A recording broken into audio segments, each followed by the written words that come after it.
السلام عليكم، كيف الحال؟ اليوم معنا زيارة إلى مخابز حلب الآلية في السبل شارع 16 مقابل محلات البركة التجارية.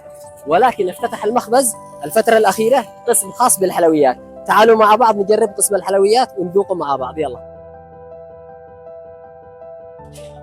طبعا يوفروا جاتوهات بجميع الأحجام ولكل المناسبات. يا إخوان أنا متحمس للجاتو حقي. بسم الله ما شاء الله تبارك الله. يلا يلا تعالوا ناكلها بسرعة. يلا.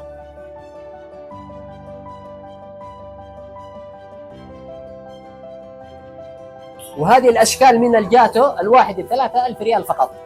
ما شاء الله الحجم ممتاز جدا. هذا الكوب عجيب غريب، كيكة وداخل كريمة 250 ريال.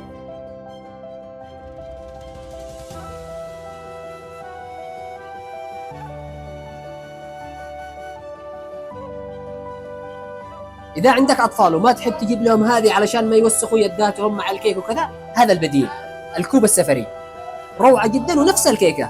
حبيت الفكرة والله. يا إخوان أسامة دائما يحب الترجيلة هذه، ودائما أنا وهو من مكان لا مكان نذوقها. خلونا اليوم نجرب حق مخابز حلب. ها أسامة كيف الطعم؟ بشر. هذا لعبتي لذيذة جدا. طلعت لي الطعم أجي أكل. هات هات هات هات. اسف. لو تسمح. طبعا يا إخوان هذه الحبة ب100 ريال، ولكن طعمها لذيذ بنكهة البرتقال. بسم الله. والله لذيذة جدا. يوجد لديهم معمول وبيوتيفور بجميع أنواعه.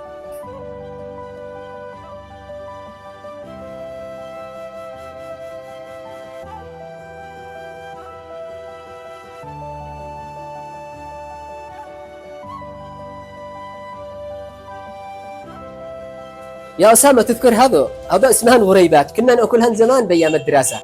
وأخيرا بعد 20 سنة من أيام الدراسة خلوني أجرب أكلها مرة أخرى. بسم الله. نفس الطحيني نفس الحلاوة طعمه، بس لذيذة. أما الطرمبة يا إخوان قصة ثانية، راح الرجيم.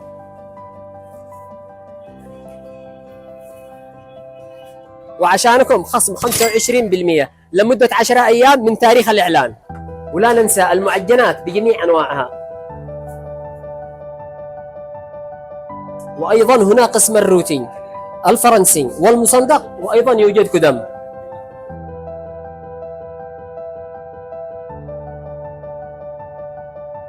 بصراحة الطعم لذيذ ويستاهل التجربة. أشوفكم على خير.